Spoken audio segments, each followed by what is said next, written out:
Hindi cinema के बीते हुए दिनों में लौटने के लिए इस चैनल को सब्सक्राइब करें और बेल आइकन भी ज़रूर दबाएं ताकि प्रत्येक नए वीडियो की नोटिफिकेशन आप तक पहुंचते रहें। नमस्कार, मैं शशर कृष्ण शर्मा बीते हुए दिन में आपका स्वागत करता हूं। आज बात माया गोविंद की, वो महिला गीतकार जिन्होंने फिल्मी गीत लेखन के क्षेत्र में न सिर्फ पुरुषों के एकाधिकार को चुनौती दी, बल्कि उनके बीच अपना एक सम्मानजनक स्थान बनाने में वो सफल भी रही।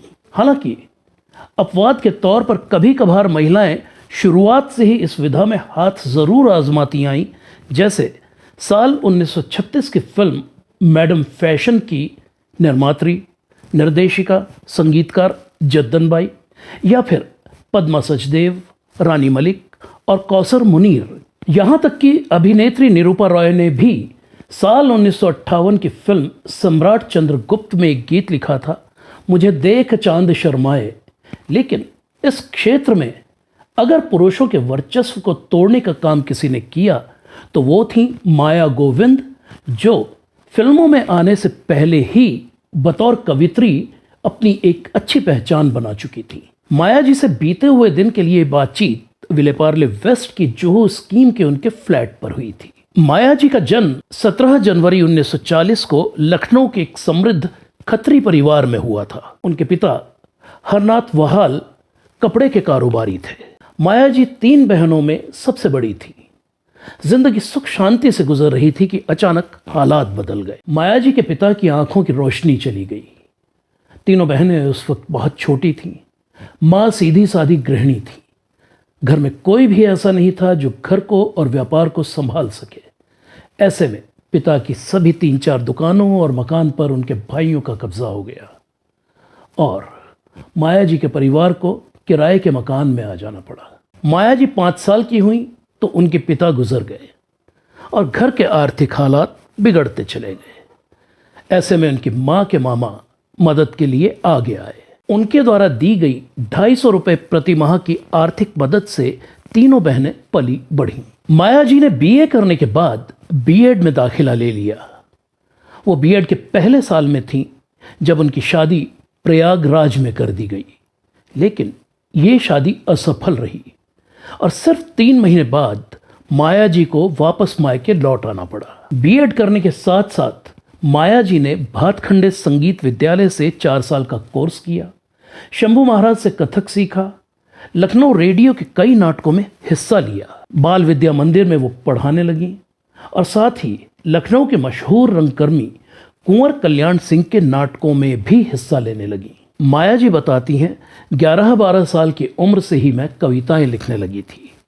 साल 1966 में हमारे स्कूल में मशहूर अभिनेता भारत भूषण और उनके निर्माता भाई रमेश चंद्रा आए। रमेश चंद्रा आर चंद्रा के नाम से मशहूर थे। आर चंद्रा को मेरी कविताएं बेहद पसंद आईं। उन्होंने मुझे अपनी 3 फिल्मों मुशायरा, मेघ मल्हार और बाप बेटे के लिए साइन किया। कुछ समय बाद आर चंद्रा के बुलावे पर मैं मुंबई आई। फिल्म मुशायरा के लिए मैंने 11 गीत लिखे और फिर लखनऊ वापस लौट गई। लेकिन अचानक आर चंद्रा गुजर गए और तीनों ही फिल्में बंद हो गईं। हालांकि तब तक मेरे 2 गीत खय्याम के संगीत में रिकॉर्ड हो चुके थे। इन दोनों ही गीतों को आगे चलकर आर चंद्रा के बेटे राकेश चंद्रा ने साल 1975 की फिल्म मुट्ठी भर चावल में इस्तेमाल किया। साल 1965-66 में समस्तीपुर बिहार के रहने वाले मशहूर लेखक रंगकर्मी गोविंद अरोड़ा यानी राम गोविंद लखनऊ आकर अपने नाटकों की मुख्य भूमिका के लिए माया जी से मिले। माया जी ने समस्तीपुर जाकर राम गोविंद के नाटकों में काम किया और राम गोविंद से उनकी दोस्ती हो गई। राम गोविंद माया जी को छोड़ने के लिए लखनऊ आए तो लखनऊ के ही होकर रह गए। साल 1967 में उन दोनों ने शादी कर ली। दोनों ने मिलकर लखनऊ की मशहूर नाट्य संस्था दर्पण की नींव रखी। साल 1972 में एक कवि सम्मेलन में हिस्सा लेने के लिए माया जी मुंबई आई। श्रोताओं में मशहूर निर्माता निर्देशक रामानंद सागर भी मौजूद थे। वो माया जी से बेहद प्रभावित हुए। उन्होंने साल 1973 की अपनी फिल्म जलते बदन के चारों गीत माया जी से ही लिखवाए। राजश्री प्रोडक्शंस के ताराचंद बड़जात्या ने एक प्राइवेट एल्बम के लिए माया जी की 3 कविताएं रिकॉर्ड की और कवियों और कविताओं पर बनने वाली 2.5 घंटे की अपनी फिल्म कवि सम्मेलन में माया जी को कविता पढ़ने का मौका दिया। उन्हीं दिनों माया गोविंद की मुलाकात गुरुदत्त के छोटे भाई आत्माराम से हुई। आत्माराम ने साल 1974 की अपनी फिल्म आरोप के लिए माया जी से गीत लिखवाए और राम गोविंद जी ने इस फिल्म की पटकथा लिखी। ये फिल्म और इसका संगीत सुपर हिट रहा। इस फिल्म के संगीतकार थे भूपेन हजारिका। साल 1988 में माया जी के होम प्रोडक्शन बहार पिक्चर्स की पहली फिल्म तोहफा मोहब्बत का रिलीज हुई। इस फिल्म के प्रोड्यूसर के तौर पर मुकेश कुमार का नाम दिया गया था, जो रिश्ते में राम गोविंद जी के भाई थे। मुकेश कुमार मेरे हम उम्र थे और मेरे अच्छे दोस्तों में से थे। उनके साथ उनके घर आना जाना हुआ तो माया जी और राम गोविंद जी से भी मिलना जुलना होने लगा। दुर्भाग्य से करीब 17 साल पहले मुकेश कुमार का लंबी बीमारी के बाद निधन हो गया था। मुकेश कुमार लखनऊ दूरदर्शन के मशहूर धारावाहिक बीबी नातियों वाली की मुख्य अभिनेत्री प्रमोद बालाजी के बेटे थे। माया जी के होम प्रोडक्शन की अगली फिल्म तांडव 13 रील बनने के बाद बंद हो गई। इससे माया जी को बहुत आर्थिक नुकसान हुआ और मजबूरन उन्हें बहार पिक्चर्स को हमेशा के लिए बंद कर देना पड़ा। बहार पिक्चर्स के बंद हो जाने के बावजूद बतौर गीतकार माया जी नई नई ऊंचाइयां हासिल करती रहीं। उनकी अब तक की आखिरी प्रदर्शित फिल्म साल 2014 की बाज़ारे हुस्न है, जिसके संगीतकार थे खय्याम। आइए माया जी के कुछ सुपरहिट गीतों पर नजर डालें। वादा भूल न जाना, नैनों में दर्पण है, तेरी मेरी प्रेम कहानी किताबों में भी न मिलेगी, कजरे की बाती असवन के तेल में, आँखों में बसे हो तुम, तुम्हें दिल में छुपा लूँगा, शुभ घड़ी आई रे, चंदा देखे चंदा तो चंदा शर्माए, देखो कान्हा नहीं मानत बतियाँ। साल 1993 की फिल्म दलाल के गीत चढ़ गया ऊपर रे अटरिया पे लोटन कबूतर की वजह से माया जी की बहुत आलोचना हुई थी। इस विषय में माया जी का कहना है, मैं उन आलोचनाओं से बहुत तंग आ गई थी।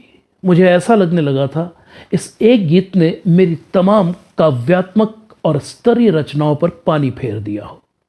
लेकिन अगर अश्लील कहा जाएगा तो इस गीत के पिक्चराइजेशन को, न कि इसके बोलों को, और पिक्चराइजेशन के लिए मैं जिम्मेदार नहीं हूँ। अगर माया जी की बात पर गौर किया जाए तो वो कहीं से भी गलत नहीं है। उत्तर भारत में शादियों में आमतौर पर मस्ती और छेड़छाड़ भरे गीत गाए जाने का प्रचलन है। अगर लोटन कबूतर के पिक्चराइजेशन को नज़रअंदाज कर दिया जाए तो ये गीत भी शादी ब्याह में गाया जाने वाला एक आम मस्ती और छेड़छाड़ भरा गीत ही नजर आएगा। माया जी से ये बातचीत 21 जनवरी 2020 की शाम जुहू स्कीम के NS रोड 10 के उनके फ्लैट में हुई थी। माया जी के परिवार में पति राम गोविंद जी, इंजीनियर बेटा, बहू, एक पोता और एक पोती है। फिल्मी गीत लेखन में माया जी आज भले ही उतनी सक्रिय न हो, लेकिन उनका काव्य लेखन आज भी उसी ऊर्जा के साथ जारी है। तो ये थी कहानी हिंदी सिनेमा की मशहूर गीतकार माया गोविंद की। माया जी का ब्लॉग बीते हुए दिन के डिटेल्ड इंटरव्यू का लिंक इस वीडियो के साथ डिस्क्रिप्शन में दिया गया है। तो मिलते हैं बहुत जल्द हिंदी सिनेमा की किसी और मशहूर हस्ती या किसी और भूली बिसरी दास्तान को लेकर। तब तक के लिए इजाजत दीजिए। नमस्कार। ब्लॉग बीते हुए दिन अब किताब की शक्ल में। डिटेल्स इस वीडियो के साथ डिस्क्रिप्शन में देखिए।